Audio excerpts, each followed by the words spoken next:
By this point, it's pretty clear that China, and not Russia, is the top threat the United States faces globally. China has far more people, a much larger economy. They're also far more aggressive. Their hackers steal more U.S. secrets, military secrets, and intellectual property. Their state-owned companies have far more thoroughly penetrated the American economy.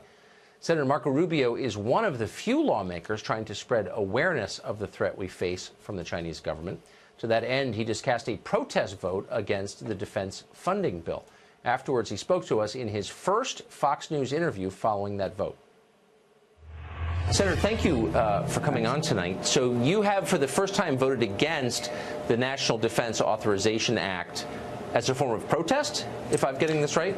Yeah, and hopefully to get people to notice, we did something about allowing this Chinese telecommunications company to stay in business. I personally don't believe we should be allowing any Chinese telecommunication company to do business in America because they use it as a tool of espionage. They do it all over the world. And what I mean by espionage is not just like listening in on people's calls. I'm talking about taxpayer-funded research at universities. They steal it, and all of a sudden it shows up in their products. I'm talking about intellectual property of companies and key industries. I'm talking about defense secrets, and we are creating an environment in which they can put backdoors into servers and steal these things from us. And let me just make one more point, because at the intro you kind of touched upon it. There is no greater threat to the United States because China seeks to replace us, and we're still struggling in this country because for the first time since the end of the Cold War, we now have a near-peer adversary, and a near-peer adversary that is looking to overtake us. And frankly, we're helping them, and we're helping them not just by giving them business in our country, but through trade practices that have allowed them to cheat and steal for 18 years.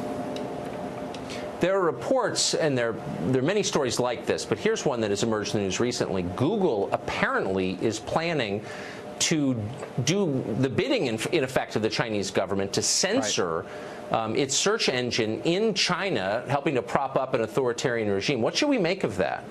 Well, we should make of it that American companies, by and large, who like, for example, to march up and through the country here and take up on all sorts of social issues and lecture society, have no problem helping China censor, as an example. But it goes deeper than that. I don't know if you know or are aware of Project Maven, in which Google was working with the Department of Defense to help them with targeting, actually would save lives by allowing the military to avoid hitting civilians.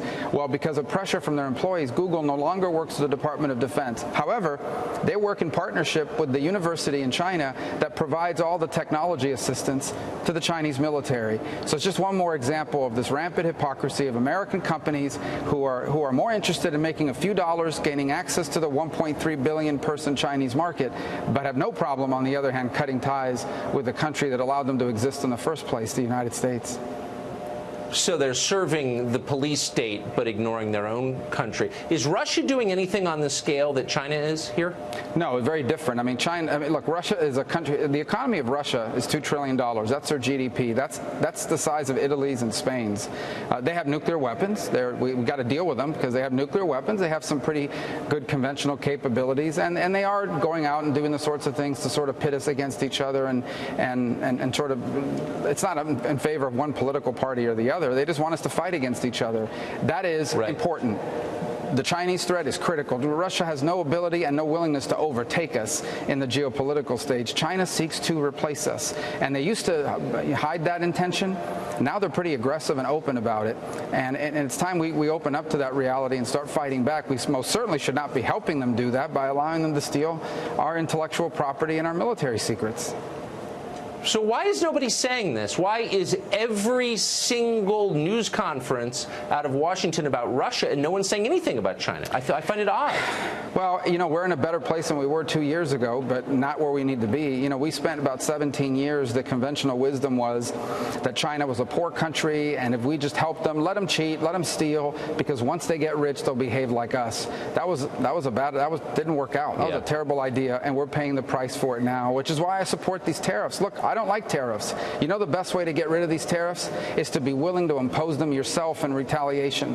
That's the only thing they'll understand. And you're seeing the impact of it already. The Chinese economy is beginning to struggle as a result of this. We got a bunch of people in this country that want to unconditionally surrender or allow China to do anything they want in America so long as we get some crumbs for our companies in terms of doing a little bit of business over there. As long as Google gets richer. Senator, thank you very much for that perspective. It's unusual and needed. I appreciate it. Thank you.